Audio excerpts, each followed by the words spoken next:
इस वीडियो में आपको इस पाठ में आए प्रश्नों के लिखित उत्तर मिलेंगे। नमस्कार सभी को, हिंदी कला केंद्र में आपका स्वागत है। अगर आप इस चैनल पर नए हैं तो पहले इसको सब्सक्राइब करें व बेल आइकन को दबाना ना भूलें ताकि नए वीडियो का नोटिफिकेशन सबसे पहले आपको मिले।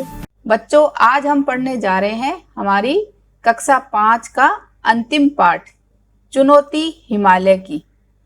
इसके पाठ को हमने इसके भाग 1 में पढ़ा व समझा था। अब इसके अभ्यास प्रश्नों को करते हैं। कहाँ क्या है? लद्दाख जम्मू कश्मीर राज्य में है। ऊपर दिए भारत के नक्शे में ढूंढो कि लद्दाख कहाँ है और तुम्हारा घर कहाँ है। ये देखो बच्चों, ये लद्दाख है और यहाँ से आप भी देखो कि आपका घर कितनी दूरी पर है। और यहाँ लद्दाख तक पहुँचने के लिए अनुमान लगाओ कि तुम जहाँ रहते हो वहाँ से लद्दाख पहुँचने में कितने दिन लग सकते हैं और वहाँ किन किन जरियों से पहुँचा जा सकता है। तो जैसे मेरा घर मुंबई में है तो वहाँ तक पहुँचने के लिए हवाई जहाज़ से 4 से 5 घंटे, रेल 2 दिन, कार से 4 दिन। किताब से शुरू में तुमने तिब्बती लोक कथा राख की रस्सी पढ़ी थी, याद है आपको अपना पाठ राख की रस्सी। नक्शे में तिब्बत को ढूंढो। इस नक्शे में खोजो कि तिब्बत कहाँ है।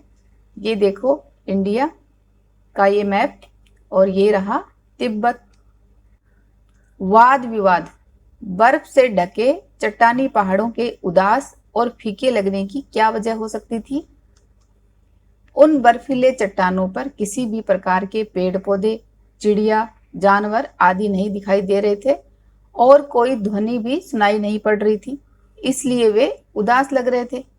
साथ ही किसी प्रकार के रंग बिरंगे फूल, तितलियां, पक्षी आदि न दिखने से पहाड़ फीके प्रतीत होते हैं, इसलिए सिर्फ बर्फ से ही ढके चट्टानी पहाड़ उदास और फीके लग रहे थे। बताओ ये जगह कब उदास और फीकी लगती हैं और यहाँ कब रौनक होती है?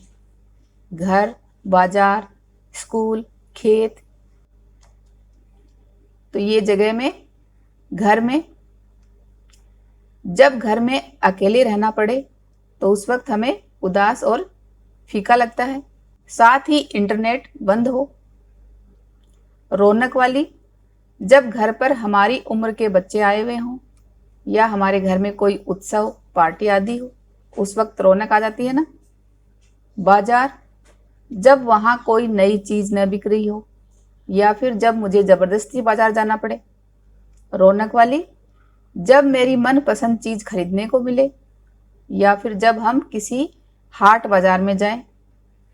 स्कूल, जिस दिन गेम्स पीरियड ना हो, सारे पीरियड भरे हों और कोई ब्रेक ना मिले, तो वही जगह हमें उदास और फीकी नज़र आती है। लेकिन अगर जिस दिन स्कूल में कोई उत्सव मनाया जाए या फिर मेरे जन्मदिन पर जब मैं सबको टॉफ़ी देती हूँ और घर के कपड़े पहनकर जाती हूँ, तब वही जगह रौनक वाली बन जाती है। खेत, जब खेत खाली और बंजर पड़े हो, बहुत दिनों से बारिश नहीं हुई हो, सूखा पड़ा हो चारों तरफ, तो उस वक्त उदास और फीके नज़र आएंगे खेत। और जब उसमें लहलहाती फसल खड़ी हो तब वही जगह रौनक वाली बन जाती है। होता है ना ऐसा। जवाहरलाल को इस कठिन यात्रा के लिए तैयार नहीं होना चाहिए। तुम इससे सहमत हो तो भी तर्क दो, नहीं हो तो भी तर्क दो। अपने तर्कों को तुम कक्षा के सामने प्रस्तुत भी कर सकते हो। तो मेरे हिसाब से मैं इस कथन से सहमत नहीं हूँ। जीवन में चुनौती और सफलता एक ही सिक्के के 2 पहलू हैं। जवाहरलाल के लिए वह कठिन यात्रा एक चुनौती थी और उन्होंने उसे स्वीकार कर अपने साहस व दृढ़ निश्चय का परिचय दिया।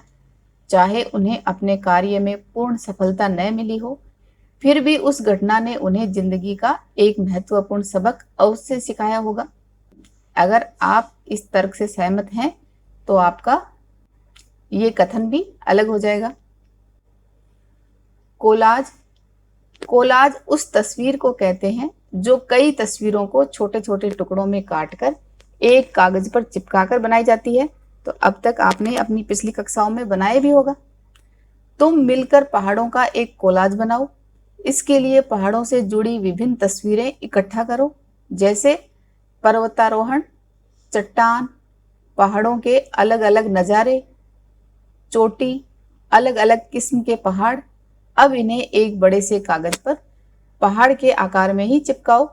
यदि चाहो तो ये कोलाज तुम अपनी कक्षा की एक दीवार पर भी बना सकते हो या अपने घर में भी एक कोने में बना सकते हो। अब इन चित्रों पर आधारित शब्दों का एक कोलाज बनाओ। कोलाज में ऐसे शब्द हों जो इन चित्रों का वर्णन कर पा रहे हों या मन में उठने वाली भावनाओं को बता रहे हों। अब इन दोनों कोलाजों को कक्षा में प्रदर्शित करो। तो आप इस चित्र को देखकर आपके मन में उठने वाली भावना बता सकते हो या इस चित्र को देखकर आपके मन में कौन से शब्द आ रहे हैं वो मुझे कमेंट बॉक्स में लिखकर बताना। जैसे, अब कोई मंजिल दूर नहीं।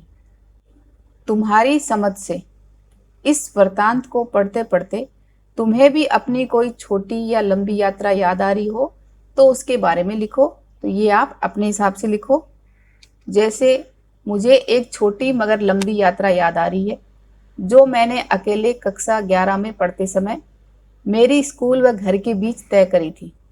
हुआ यूं था कि मैं 11वीं कक्षा में पढ़ने गांव से शहर करीब 5 किलोमीटर रोज पैदल आया जाया करती थी। वैसे तो मैं रोजाना दिन ढलने से पहले घर पहुंच जाती, पर उस दिन विज्ञान के प्रैक्टिकल में देर होने और सर्दियों में जल्दी सूर्यास्त होने के चलते मेरे लिए घर वापस पहुंचना भारी पड़ गया। ज्यों ज्यों अंधेरा बढ़ता गया त्यों त्यों मेरी सांस फूलती गई। मैं तेज तेज कदमों से घर की तरफ चलने लगी और मेरे पैरों की आवाज़ से मुझे लगा कि कोई मेरा पीछा कर रहा है, तो साथ ही डर भी लग रहा था। मैंने मन ही मन भगवान को याद किया और जैसे तैसे करके वह 1 घंटे का सफ़र तय किया। मुझे लगा जैसे कि मुझे चलते चलते कई वर्ष बीत गए हों। ये तो मैंने अपना अनुभव बताया है। आपका जो खुद का अनुभव है वो आपको लिखना है। जवाहरलाल को अमरनाथ तक का सफर अधूरा क्यों छोड़ना पड़ा? जब जवाहरलाल रास्ते में एक खाई में फिसलकर गिर पड़े और उनके साथियों ने बड़ी मुश्किल से उनकी जान बचाई, तब उन्हें एहसास हुआ कि शायद वह सफर उतना आसान नहीं है जितना वह सोच रहे थे।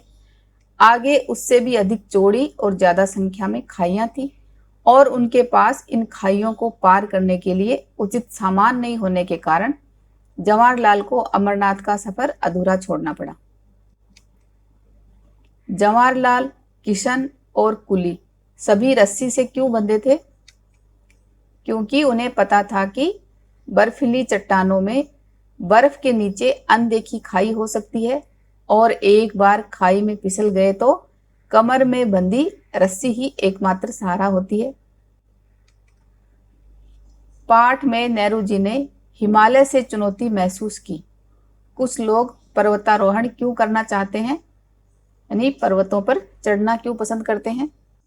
कुछ लोग पर्वतारोहण निम्नलिखित कारणों से करना चाहते हैं, जैसे बर्फीली चोटियों का आनंद लेने के लिए, अपनी क्षमता परखने के लिए, अपने शौक के लिए, प्रकृति का नज़ारा देखने के लिए या फिर नया रिकॉर्ड बनाने के लिए आदि। इनके अलावा और कोई कारण है वो आप मुझे कमेंट बॉक्स में लिखकर बताना। ऐसे कौन से चुनौती भरे काम हैं जो तुम करना पसंद करोगे? तो ये आप अपने हिसाब से बताओ। जैसे, मुझे निम्नलिखित चुनौती भरे काम करना पसंद है। लंबी दूरी की दौड़ लगाना, स्विमिंग पूल में डाइविंग बोर्ड से छलांग लगाना, सबसे सुंदर लिखाई में लिखना, सबसे अधिक अंक प्राप्त करना आदि। बोलते पहाड़, उदास फीके बर्फ से ढके चट्टानी पहाड़, हिमालय की दुर्गम पर्वतमाला मुंह उठाए चुनौती दे रही थी। उदास होना और चुनौती देना, ये दोनों शब्द मनुष्य के स्वभाव हैं। यहाँ निर्जीव पहाड़ ऐसा कर रहे हैं। ऐसे और भी वाक्य हैं, जैसे बिजली चली गई, चांद ने शर्माकर अपना मुंह बादलों के पीछे कर लिया। इस किताब के दूसरे पाठों में भी ऐसे वाक्य ढूंढो। तो ये आप अपनी किताब के दूसरे पाठों में ऐसे वाक्य ढूंढो जिनसे जो मनुष्य के स्वभाव वाले वाक्य हैं लेकिन वो निर्जीव चीजें कर रही हैं, क्योंकि यहाँ भी चांद निर्जीव है, बिजली निर्जीव है। एक वर्णन ऐसा भी, पाठ में तुमने जवाहरलाल नेहरू की पहाड़ी यात्रा के बारे में पढ़ा। नीचे एक और पहाड़ी इलाके का वर्णन दिया गया है, जो प्रसिद्ध कहानीकार निर्मल वर्मा की किताब चीड़ों पर चांदनी से लिया गया है। इसे पढ़ो और नीचे लिखे प्रश्नों के उत्तर दो। क्या ये शिमला है, हमारा अपना शहर, या हम भूल से कहीं और चले आए हैं? हम नहीं जानते थे कि पिछली रात जब हम बेखबर सो रहे थे, बर्फ चुपचाप गिर रही थी। खिड़की के सामने पुराना चिर परिचित देवदार का वृक्ष था, जिसकी नंगी शाखों पर रुई के मोटे मोटे गालों सी बर्फ चिपक गई थी। लगता था जैसे वह सांता क्लॉज हो। एक रात में ही जिसके बाल सन से सफेद हो गए हैं। कुछ देर बाद धूप निकल आती है। नीले चमचमाते आकाश के नीचे बर्फ से ढकी पहाड़ियां धूप सेकने के लिए अपना चेहरा बादलों के बाहर निकाल लेती हैं।